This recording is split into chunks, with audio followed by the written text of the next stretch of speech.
របៀប synchronize Windows Server 2 ឬក៏3ដូចជា child domain backup domain ឬក៏ជា forest domain អញ្ចឹងដើម្បី synchronize គឺយើងចុចទៅលើ start program tool យក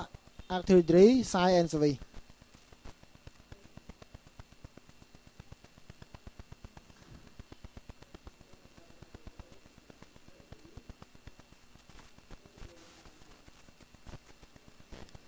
នេះគឺជាផ្ទាំងរបស់ Active Directory Sign and Service តមកចុចទៅលើ Sign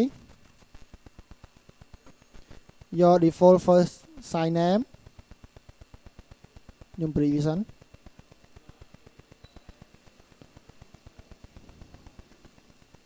យក server អញ្ចឹងយើងមាន2នេះគឺជា connection របស់ primary domain controller នេះគឺជា connection របស់ backup domain controller អញ្ចឹងខ្ញុំចុចទៅលើ backup domain controller មកសំដៅលើវាយក property ហើយខ្ញុំ tick ត្រង់ពាក្យថា global catalog អញ្ចឹងនៅលើ backup domain controller គឺខ្ញុំជ្រើសរើសយក global catalog apply អូខេហើយចំណែកនៅលើ primary ហ្នឹងក៏យើងក៏ត្រូវយកអាយ៉ាក៏ត្រូវយក backup domain controller ដែរបាទដូចគ្នាអញ្ចឹងយើង refresh មក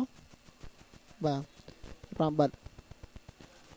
អញ្ចឹងក្នុងការ configure synchronize ជាមួយនឹង domain 2 ឬ 3 ទៅបានបញ្ចប់